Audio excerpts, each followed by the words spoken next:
because our goal, I don't know if this is your goal, but our goal is to start with this theory of conscious agents and show how we can get all of modern physics coming out of it.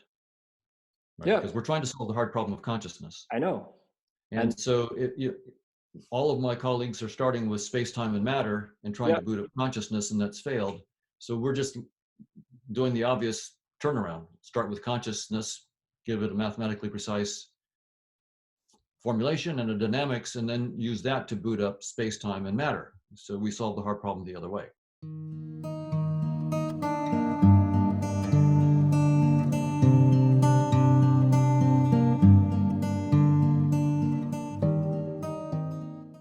So I've been doing a lot of investigations since we decided to have this talk, looking a little bit closer to what you're doing the past weeks, since I saw that a conscience-agent asymptotic relation to entanglement, which is something you mentioned in the Beyond Science and Non-Duality conference. Yeah. And to me, that was like a real eye-catcher. In my own recent work, I'm moving towards more of quantum physics. I can understand a lot of the quantum physics, but it's like a passive knowledge. I can't really be creative with it, which is kind of the thing I like to do most, be creative with science, which is not always something. Absolutely. But the biggest trigger to actually connect with you is your talk with strange name, ZDoggMD. Right. Zubin. Yeah, Zubin. Where you were talking about creating new portals. Right. So rewinding a bit back, I did some research on artificial life to investigate creativity.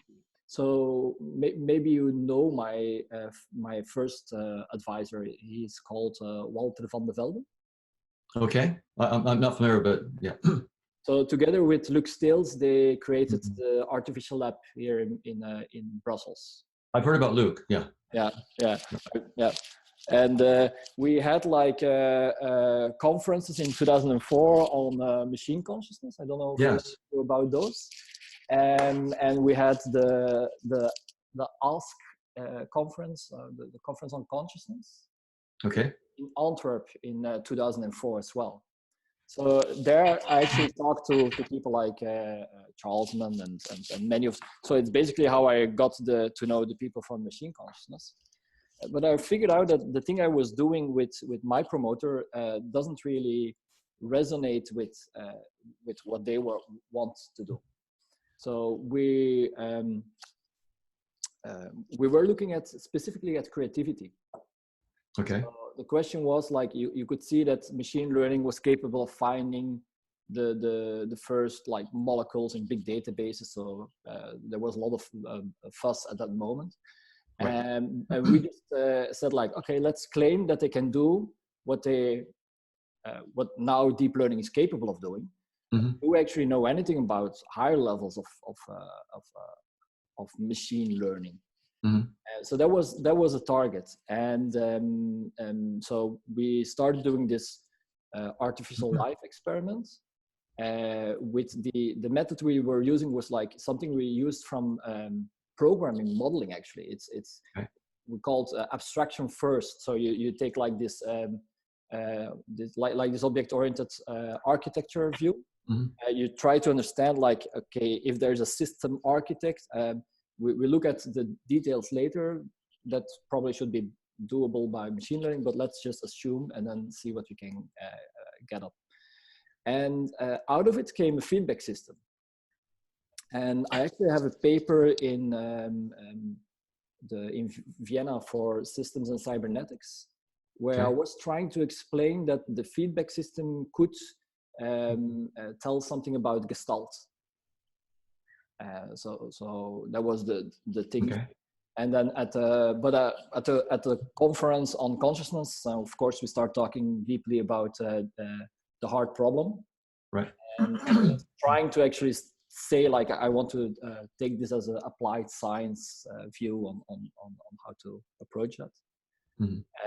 But basically, I didn't get any real peer interaction, so I decided to take a road less traveled and start focusing on collective intelligence. So what I always like to do is like, you can take intelligence, you can put it in an algorithm, and then you can create complex automation. Or you can take intelligence, put it in a platform, which is cool, and then you can create complex coordinations. So basically, it's always about making complexity approachable. Right. So I took a very different approach, but it resonates very a lot with the things you are saying, because so what we discovered in around 2004 is that the feedback mechanism I was using, it aligns well with Dehaene's global workspace principle. But strangely enough, it also aligns with some work from Bruno Latour. You know Bruno Latour? I've heard of him, yes. So he's but I'm not a student. No. So, but he's an anthropologist in science. So he's been studying how does science emerge into the social fabric. And so he had a book, that's an old book, it's called Science in Action, that's pretty well known. But then he has a very interesting other book called Pandora's Hope, which is a terrible title, but he describes what he calls a blood flow of science. And it's the same feedback system. So we start wondering like, what the hell do we have here? And that's how I started my PhD on is there something that produces novelty? Okay. But in more and more recent work, I'm actually starting to understand that the thing I have there, the feedback system, is actually so the focus is that it's the workspace that's doing something strange. And in like the reason I was searching for a lot of things in quantum is because I was looking at so starting from the three body problem. And trying to understand how what I got here is actually kind of a portal. And so when you start talking about portals and seeing how the research actually starts from the elusive nature of perception, that's how I really felt like I wanna contribute. I wanna see how we can connect. Okay, very good. Sounds interesting. Absolutely, a good path. So if you hear that, how do you? Is there anything coming up in relation to your work, or? Well, the idea of feedback systems, of course, is central in the work I'm doing with conscious agents. It's networks of interacting conscious agents. Yep. And there's quite a bit of technical work that's been done on network information theory. So, and there's quite sophisticated work that's been done on having distributed network interactions lead to globally intelligent behavior. So there's quite a bit there. It's very, very sophisticated and mathematically quite advanced work. So I can if you are interested, I can point you to a couple of books that sort of will lead you quickly to the forefront of the technical stuff. So the idea is not new. The work is highly advanced and mathematically quite sophisticated now. Yeah, I know. If I would translate it, trying to use terms like to link it to your work, right? It's I've been looking at an interface theory for creativity. Right. Okay. And I see a very strong alignment with your interface theory on perception. You start talking about things like your face is a portal. Right. And you see how human to human it's okay, but human to cat you lose a lot, and then from human to ant or human to rock, that's like really getting crazy. And that's more the line of thought I'm in. I mean, I'm really focused on the concept of interface. Right. So I think that evolution by natural selection is one of our best models of the generation of creativity. Right. It's the standard thing that when we think about creativity, it's sort of random phase where you just put out a bunch of stuff and then a selection phase. And that's one of the best models we have for creativity. And evolution by natural selection sort of captures that. That seems to be what nature seems to be doing from an evolutionary point of view. Random variation and then selection, that's how you get all the novelty that comes out. But there is, of course, feedback, because it's evolutionary game theory, it's frequency dependent selection. That's already a kind of feedback. It's the frequency of all the various strategies interacting that determines the fitness of any one strategy. So there's all sorts of feedback and interplay between the different strategies. So yeah, and then the work on interfaces falls right out of evolution by natural selection. There's a paper that I haven't published yet. It's under review. I can send you the paper. It's what we prove, and this is with Chetan Prakash and a few others. Chetan is the real mathematical genius on all this. Okay. So we have fitness payoff functions, and fitness payoff functions, of course, are the coin of the realm. We're tuned to the payoff values that are around us. That's what we're tuned to. But the fitness payoff functions have as their domain the world, whatever the world might be, and we don't need to commit what the world is, and cross an organism, like lion versus lamb, cross its state, hungry versus sated, for example, and the action, feeding, fighting, fleeing, and mating.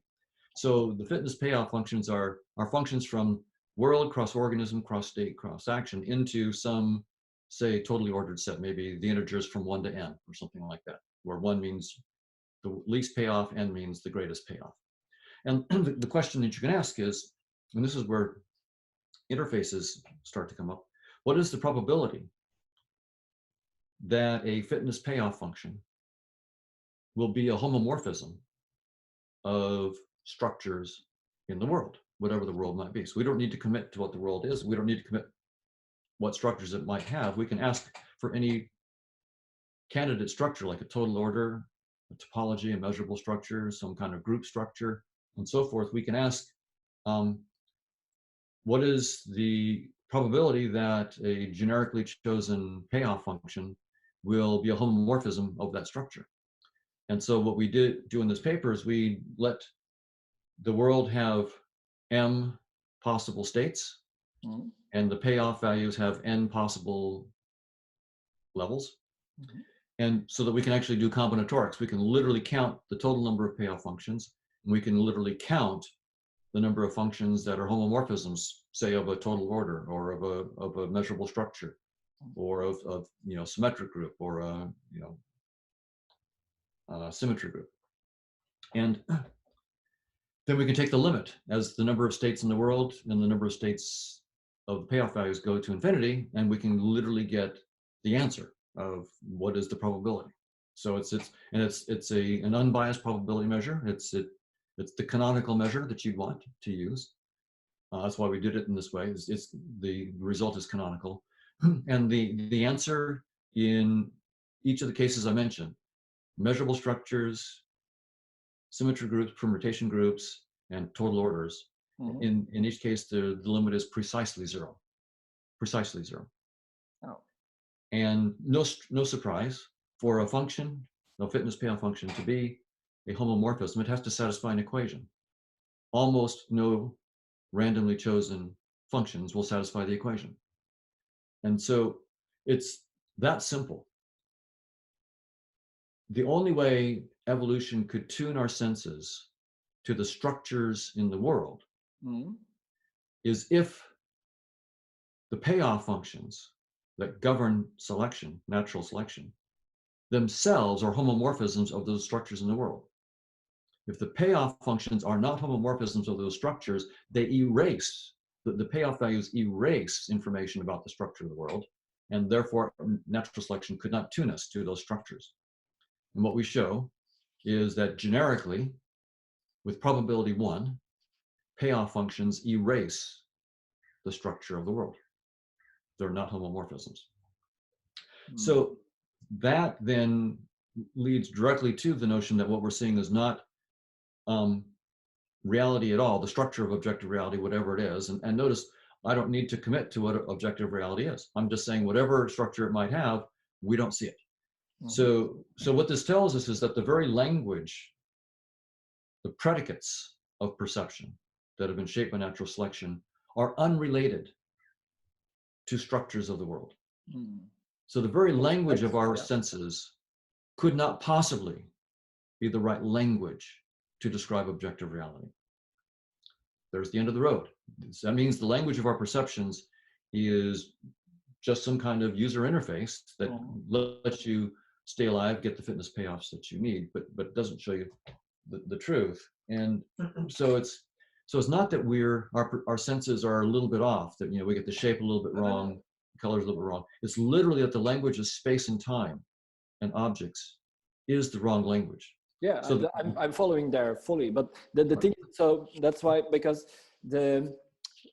so I hear what you're saying around those homomorphic groups, but I'm not very, I don't have a lot of deep knowledge to that kind of mathematics. While at the same time, we left that from a little bit more abstract level, and we started playing with it, and we also came to this conclusion of an interface. Basically, by the concept of bootstrapping, where we see that you have so you have a workspace, you have internal knowledge, and then you have perception. And so the thing that we took is like, let's take that you have some kind of way of perceiving the world and doing what to survive at this moment, and then we play an evolutionary game to see that when your actions in the world change the world, can you adapt to that world? Right. And so the basic example I was using in that simulation was the metaphor, right, is how does an ape learn how to use a stone to break nuts? Right. And so we start with an ape that knows how to pick the nut, the fruits, right? Right. But doesn't really yet know that the nuts. And all the time you see that he needs to like zoom into the world, focus, right, and then create. And probably what I can see with what I hear you saying about all those more advanced mathematics, I'm not capable of yet of connecting to, is that you could actually you could explain it if I could actually connect the basic, the evolutionary cybernetic principle I have with those homomorphic maps. But the thing is that therefore I need to have connection with people that I actually know what it's about, and see what I'm. There's the work that you're describing on your part sounds very, very similar to some work by Terekhov and O'Regan. So they actually come to the same notion that space-time is an interface, but it's in this kind of bootstrap fashion that you're talking about. Well, I can send you their paper. Yes, please.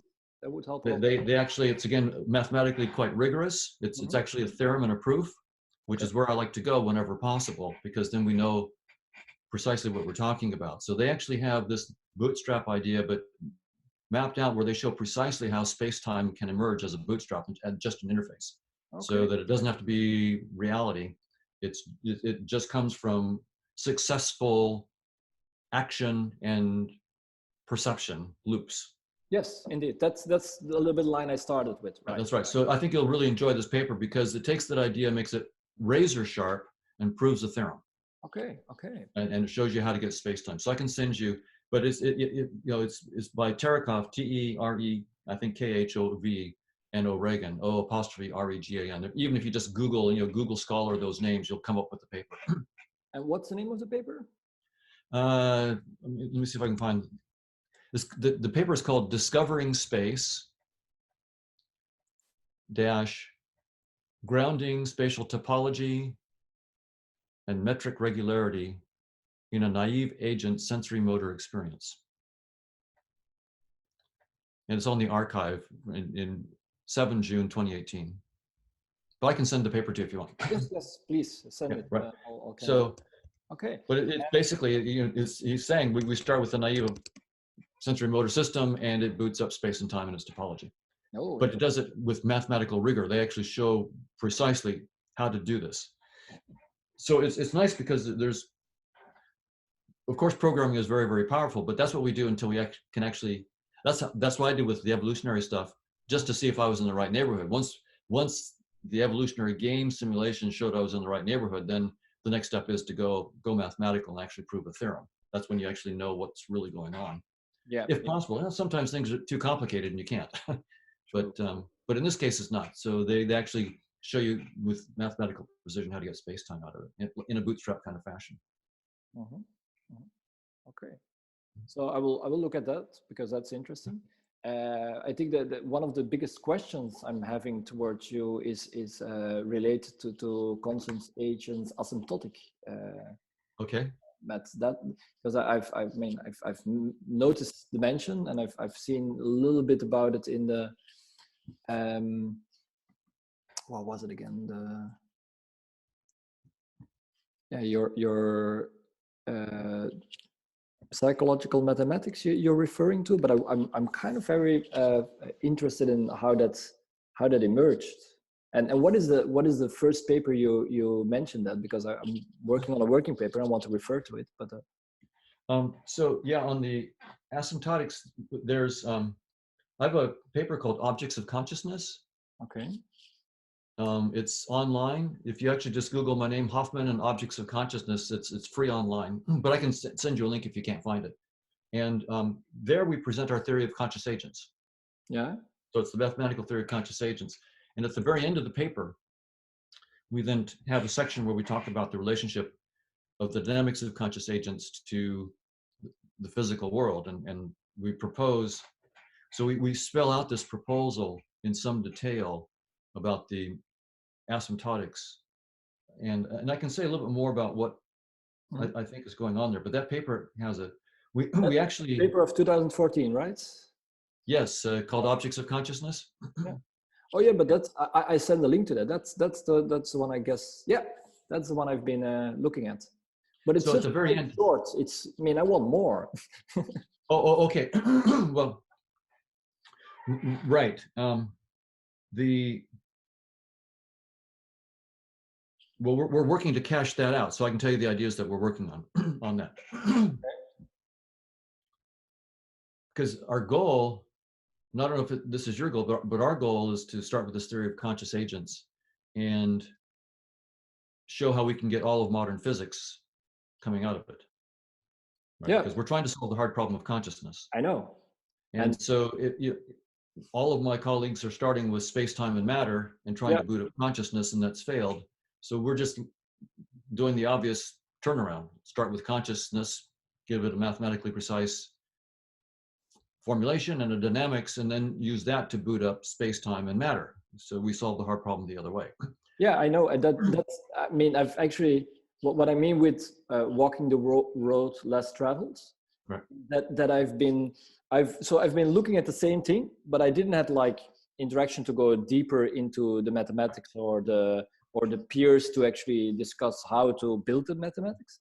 But you can actually just do it the opposite around. You can actually look, instead of trying to see how conscious agents will create our consciousness, look at how we as conscious agents create things we cannot do as an individual. So, for example, right. one person can be innovative. One person can be inventive. As a person, you can be inventive, but right. as a person, you cannot be innovative. And it's something then I need to refer to Latour, who says that clearly. And I'll give the example. He says, "Who flies? If you go to an airport, you buy a ticket. Who are you buying a ticket from? And who is actually providing you the service to fly? It's the airline. It's not a pilot. It's not the engineer that built the engine. No, it's the combination of all the things that actually creates innovation. And also, if you start looking at the history of technology, you will see that it's all the time a very cultural aspect. So I have been looking at, instead of going down and looking at smaller parts to understand how our consciousness was possible, I'm trying to solve the hard problem by making organizations conscious. Right. I'm on the same page. And the theory of conscious agents in that paper has some ideas about what's called the combination problem in consciousness, Yeah. how consciousness is combined. And when I start talking about how we might map from the theory of conscious agent and its dynamics to space-time and microphysical particles, that does not entail that I'm going to simpler and simpler conscious agents at all, right? So those are, because space-time, what's simple in the interface may or may not have anything to do with what's simple in the realm of conscious agents. Yep. And the reason is that the interface is a particular map that is trying to present just certain aspects of the network of conscious agents and their dynamics and ignore other aspects. Well, the aspects it might be ignoring might be the really complicated conscious agent dynamics, and it's ignoring those. It's only showing you this little bit that's relevant to you wherever you might be in this network. Yeah. And so yeah. I know. I mean, I've been studying you for the past week, so all of these things I know pretty well. And I actually I made my first reply to you guys. I made the link to von Neumann. Right. Because what I see, what you're doing with the asymptotic, connecting the asymptotic, so the conscious agent asymptotics with the free wave particle. Right. For me, it's like when von Neumann mentioned to Shannon. Yes, that's the guy. Von Neumann and Shannon, when they were talking, he actually said, like, why are you writing this rule of entropy down here? So, and then it became that entropy is this thing to describe randomness. But if you actually look at the history of where did entropy came from, it's a very pragmatic problem with steam engines. Sure. Carnot and so forth. Yeah. So there they actually make a very clear link between physics and between information theory. Right. And we are more and more making that link between physics and information theory. And what I see you're doing there is actually adding exactly on top of that. And I got like a very own way of looking at the combination problem, and which to me, it's not a problem at all if you're going deep enough in your interface theory. I mean, the things you're describing from the interface theory, for me, they are intuitive. I mean, I've been there for the past 15 years, but never been able to do it that mathematically. I'm more like an artist in that sense. I've been playing with people to understand how innovation could lead to that, and I didn't have the peers to go into the mathematics for it, right? So I made some simple attempts to explain it, but the one thing we are working on, and I don't know if you know the work of Ashby. Yes. You got the law of requisite variety, right? Where they actually say what is it again? The variety in the control system must be equal to or larger than the variety of the perturbations in order to achieve control. Yeah, variability, right. Mm-hmm. Yeah, and so my advisor actually extended it to the law of requisite knowledge. Okay. And what does that say? What does that law say? So the larger the variety of actions available to a control system, the larger the variety of perturbation it is able to compensate. Okay. Right. Sure. But he actually goes, and I can send you, it's like page 81 of my PhD. I have it in front of me because otherwise I wouldn't be able to tell it you. But he actually goes on to explaining this contradiction between entropy. And then he comes to this concept like, in order to adequately compensate for perturbations, a control system must know which actions to select from the variety of available actions. And he already gives a hint to energy as potential selection. Right. No, energy as potential variation, but then you can actually also go to the interface as a way of potential selection. Right. So are you familiar with predictive coding work and predictive processing work on this? I haven't played with that. So there's a whole field called predictive processing or predictive coding where this is, and they're dealing with entropy. So they're using these kinds of notions of entropy and free energy and so forth, as well to understand how interfaces evolve. And the interfaces end up being things that are called Markov blankets. Yeah. So you familiar with Markov blankets? I know of Markov blankets. That it was one of the things Walter van der Velde was really deep into. So. Right, so it ties entropy, evolution, and Markov blankets together in a very interesting formulas. And so I can send you a couple links to papers on that because it seems to be in the area that you're quite interested in. And again, once they've got fairly advanced mathematical models and simulations going on there. It's a pretty big industry now. Yeah, but the thing is, I don't want to go into simulations and I would love to go a bit more into mathematical models, but I'm trying to stay a little bit away from simulations. And one of the reasons is that basically it was a book called Self-Organizing Cities. Right. And I just noticed how they were doing simulation smuggling. I don't know, ever heard of the term Jesus smuggling? No, so Jesus smuggling. Basically, you come at the point that you cannot understand where there's a fundamental paradox or problem. And therefore, you cannot solve it, and therefore it is mysterious. So it's God. So boink, and then so they can pivot any direction in their scripture. But I noticed kind of similar things happening in simulations, and that's one of the reasons I'm staying away from the multi-world hypothesis and the string theory, because none of those things, it seems like they are doing mathematics smuggling. So there's a moment that we cannot connect it anymore to verifiable worlds, and then suddenly it's like, because it's a virtual thing, you can actually start creating anything with it, and so it moves to a realm of imagination less than a realm of reality. And I'm trying to stick in the realm of reality. But you can do that by going into thermodynamics more. And you know the work on dissipative systems? Some, yes. Mm-hmm. Well, one thing I've discovered is that in advanced versions of dissipative systems, you kind of have a relation between sensory input, heat in this sense, and patterns that are forming in the fluid.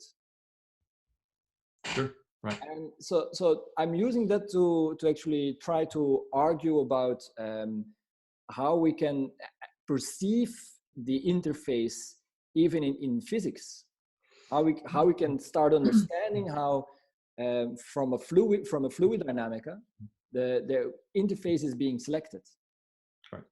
So that's more the focus I'm trying to.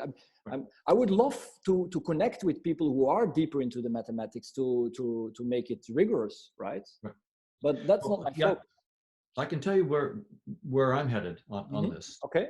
Because I'm also trying to get a rigorous connection with physics and this interface idea. Mm-hmm. And I'm looking at the work on scattering amplitudes at the Large Hadron Collider. Yeah. Okay. Yeah. And makes sense. With those. And some work by Nima Arkani Hamed and his collaborators. So Nima Arkani Hamed is a professor of physics at the Institute for Advanced Study at Princeton. Oh yeah, right. Yeah, I've been looking at his videos. That's why the name rings a bell.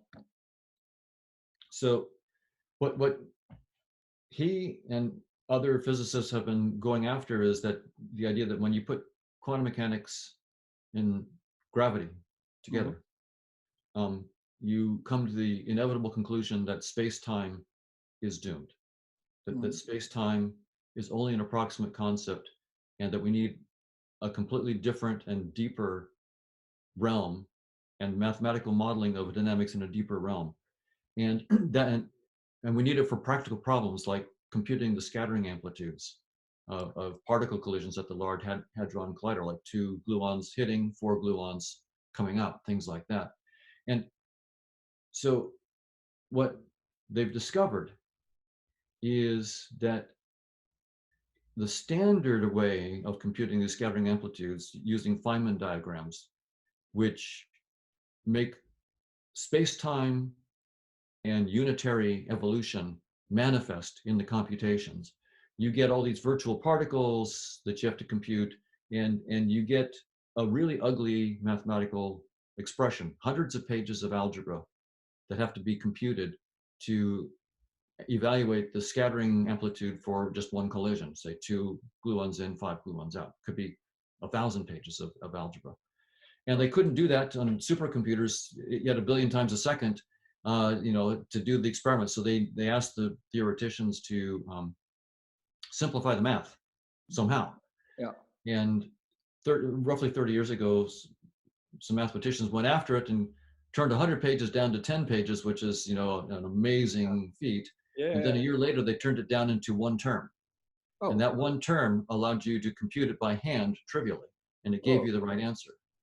And over the last 30 years, they've discovered one scattering event after another.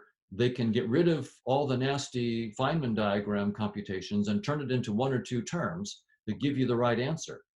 And so Nima then in 2013 or so, with his collaborators, discovered a single structure they call the amplituhedron, which captures all of these results into one geometric structure that's not inside space and time.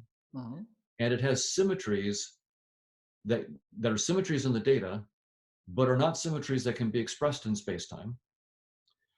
And it turns out that the volumes of parts of this amplituhedron, this geometric structure, precisely give you the scattering amplitudes that you want.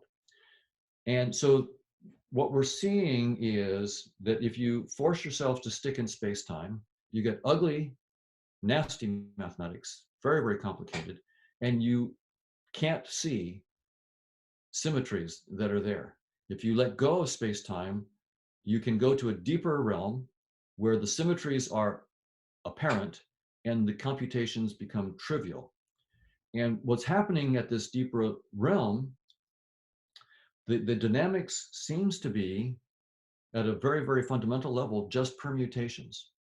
And the state of play right now is they've got this mathematical structure. It works. They don't know what this realm is about. They don't know what these entities are. It's not space and time, but they don't know what it is. They don't know what the dynamics is about. They don't know anything. All they have is the math saying there are these symmetries, there is this dynamics. We don't know what the dynamics is about in this deeper level. And different little parts of this amplituhedron itself cannot be expressed in space-time, like as points of space-time. Only the whole structure allows some, collapse into a space-time representation, as we would call an interface. So what I'm working on, and first I'm going to be spending the next couple months really studying all the mathematics of the amplituhedron with my team. Okay. And then my plan is we have a Markovian dynamics. Markov kernels are nothing but permutations or superpositions of permutation. Yes, yeah. And the Markovian dynamics of conscious agents interacting, we don't have a space-time notion of interaction of conscious agents. They're outside of space and time. We're already in the realm where you cannot use the word space and time. They're not part of our vocabulary in this language of conscious agents. Is it wrong for me to consider that the cybernetics cyberspace? Well, the cyberspace is fine. That's different than space-time. Yeah. Right. The space in cyberspace is not the same space as no, true. space-time. Right, and it's the thing I'm getting to when I was talking about Ashby. It's that we actually got to this concept of artificial evolution. Where you have potential selection and potential variation, creating this bootstrapping mechanism, allowing actually to sart doing very advanced behaviors. And so, because what I can see is that if you have that advanced thermodynamic system where you see that so what they do is you got this Bernard cells. You know Bernard cells? That's so they hit the bottom and you have like these circles coming up. Right. On the top of it, it looks like a honey grid. Right, it's a convection system, right? But if you heat the sides of that thing, then the pattern will change depending on the temperature. So Right. basically, a certain temperature is a certain pattern. Right. But that's exactly what I see in the brain. Well, if you see a brain, that's exactly what you see. That for me at least, it's a clear correlation. And if you then think about something as easy as the Breitenberg vehicle, you know that, right? Yeah, vehicles, right. You can see how even you can start questioning if life can even exist at a pure physical level. Right. That's as you well know, trying to boot up biology from physics and chemistry is an open problem. No one knows how to do it. It's completely open. You may be interested in a book by Paul Davies called The Demon and the Machine. Yeah, I know. Yeah. Familiar with that book? Okay. Yeah. So he goes through the limits of physics and chemistry to actually predict or give rise to biology. He proposes that we need new information theoretic principles that are considered as fundamental as the laws of physics from his point of view. Yeah, exactly. But what I'm trying to do with the theory of conscious agents is to get this kind of emergent behavior out of dynamics on graphs of conscious agents. So I'm using the dynamics and graphs as the mathematics, and then to show that the asymptotic behavior, this is where the asymptotics comes in. The asymptotic behavior then leads to the geometry of that they see as the amplituhedron. So in other words, the amplituhedron is capturing the asymptotic geometry of the dynamical interactions of conscious agents, and therefore of the emergent kinds of behaviors that are coming out. This is where we get the notion of emergence. So the dynamics is the new kind of emergent phenomena. The amplituhedron classifies in a geometric framework the kinds of possible emergent behaviors that you can have, and the probability, if you start with one kind of emergent behavior, that you will transition to a different kind of emergent behavior. And the big link then is that what we're seeing in terms of particles and their scattering amplitudes is just a space-time interface representation of the various kinds of emergent behaviors and the topology of how they are related, and then the kinematics of how that you can transition from one asymptotic behavior, one kind of emergent behavior, to another.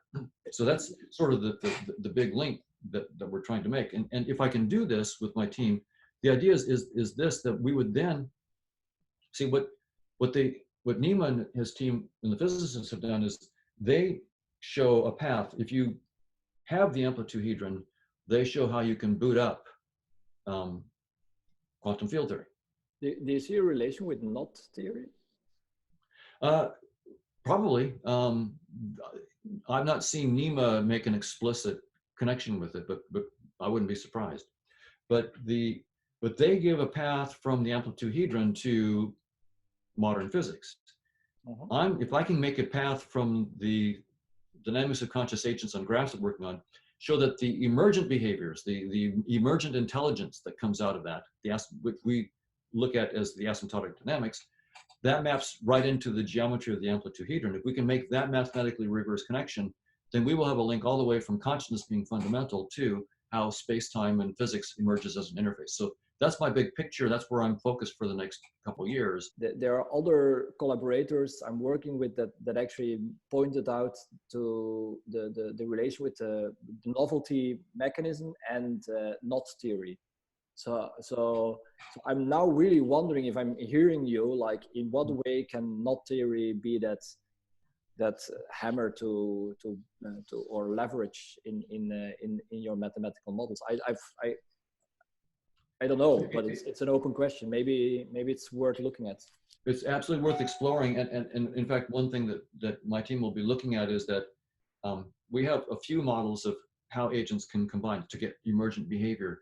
But by using category theory and topoi theory and infinite topoi, some mathematicians on our team are pointing out that I presume not the ideas of knot theory would be included in this, that there's an infinite variety of ways that you could imagine levels of interaction and emergence, literally an infinite variety of them. And so the notion of possible kinds of emergence might be something we can explore with infinite topoi and categories. Mm. So that's another direction that we plan to go. But my direct path right now is to really try to connect the kind of dynamics and asymptotics, the Markovian asymptotics that we've got right now, to the geometry of the amplitude-hedron. Because as soon as, if we can get a paper on that, if we can make that rigorous and we can show that in principle we could solve the hard problem of consciousness this way with a dynamical system of conscious agents on network graphs. How is it then solved? I can't see that. Well, so what we can then do is show how, instead of how do physical systems give rise to consciousness, we show how conscious agents and their dynamics give rise to physical systems. Okay. And solve the hard problem that way. That's a little bit, right. Because I mean, I love also that you mentioned Goëdel and the infinitive progression of these things. And for me, that aligns extremely well with the work I'm doing on trying to make organizations conscious, and then working towards the global brain concept, and then understanding how that can be a layer for yet higher levels of consciousness all the time. So I'm looking way more into and yeah, I'm very interested in that. If I could actually make an organization show that how we can. I mean, I've told you that, like, well, I don't want to go too deep in that, but I've told you that I had this awakening, and I actually had this awakening by my research on this, and so I really wonder if you can actually have like this superposition of being at the same time an individual conscious, but at the same time actually be the experience of an organization. See what I'm heading at? Mm-hmm. These are actually, I'm very interested in that kind of question myself, and for me, I want to explore. Well, of course, I want to get my own intuitions about what might be possible there, but our intuitions are quite fallible, of course, and so I want them to be tutored by the mathematics. So I'm going to be looking at so for me, it's a technical question. What are the forms of combination and emergence of higher level, and then it's theorem and proof. What can the lower level agents in each case know about what emerges, and what can't they know? And the emergent agent, what can it know about the agents below, and what can it not know? These are questions that so presumably we can give technical answers to. That would be an interesting way to close it, because I see we're almost talking for an hour.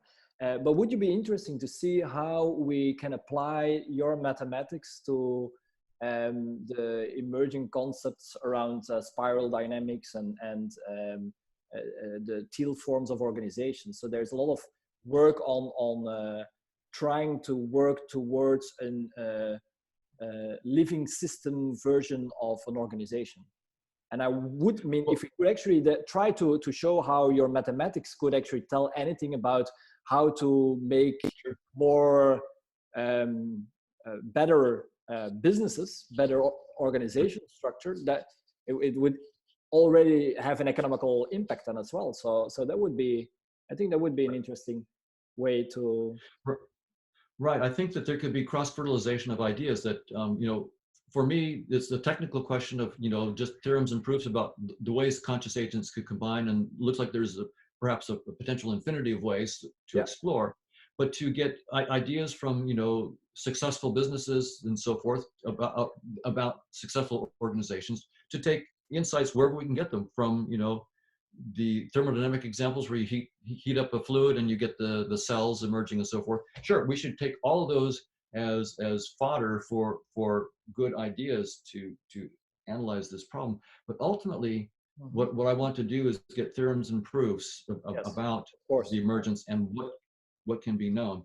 And for me to have this work taken seriously, and to actually see my goal, I have very, very limited talents, and there are millions of people out there who have far greater talents. And so what my goal is to get a connection that can no longer be ignored between the dynamics of conscious agents and, say, the amplitude-hedron, and show that we're on to something big, and then get the real big brains, much, much bigger than Could you, I mean, my you team. know, I don't know, the way I validated and finished my PhD is to demonstrate that I can, with a peer learning platform, demonstrate how where one person is capable of supervising 30 projects, he's capable of supervising 300 projects. Right. And That's a very practical outcome. I've put it in practice. Right. So I've demonstrated how it's possible, but I've demonstrated by as an entrepreneur and flying, failing forward kind of behavior. So, but the things, the data is there, the way of working is there. If that could actually be connected to the mathematics, then that would maybe be. But just to let you know that I actually have a concrete experiment I did with it. Right. So yeah, the ideas that you used to show how you can get some kind of more coherent and effective emergent behavior could again feed in as you know, good ideas that constrain how we think about this combination problem. That's exactly. So okay, so let's finish with that. So how would you like to move forward from this on? With, yeah, I guess talking of things, or yeah, I'm listening. Well, so I mean, if you send, maybe you've already given me a link to your dissertation or to whatever paper that you were talking. That's right. So my group can take a look at it and see if there are ideas that help us. I can tell you that my focus for the foreseeable future is going to be studying the amplitude-hedron and the scattering amplitudes, because you have to make it your bet as to what's going to be the big payoff. And there I feel like if I can make that connection and make it rigorous, then I will attract the really big brains to start thinking about this stuff. And then I can just sit back and watch what they do, because I won't be able to keep up. I mean, there are people out there who are so smart, I have no idea how smart they are. But and those are the people I want working on this stuff. you know what? It's a very digital culture thing. It's anonymous. Right. We are a legion. Huh? Right. So that's why I was focused on making platforms for collective intelligence.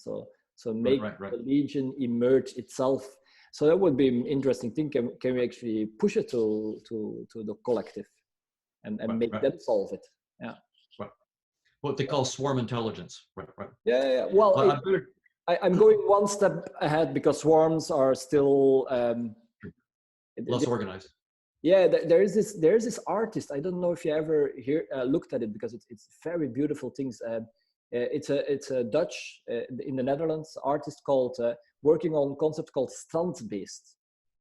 And you see this, so it looks like ants kind of behaving, big plastical animals. But he's actually making metabolisms, but he's an artist creating not artificial simulations, but creating artificial life, so plastic life, starting from. I'll send you the link, because it's beautiful to watch, but at the same time you just so it's the same thing as a swarm, but then the things are connected and creating radical pivots all the time. So great. So maybe it could actually be an interesting link to see how the conscious agents connect there. So very good. Sounds good. Beautiful. There you go. I'd like to see that. Please do send the link. I appreciate it. Yeah, I will. Okay. Well, it was a great pleasure to talk. Great, but well, hopefully our ideas will help each other. Yeah, sure. Ayahuasca.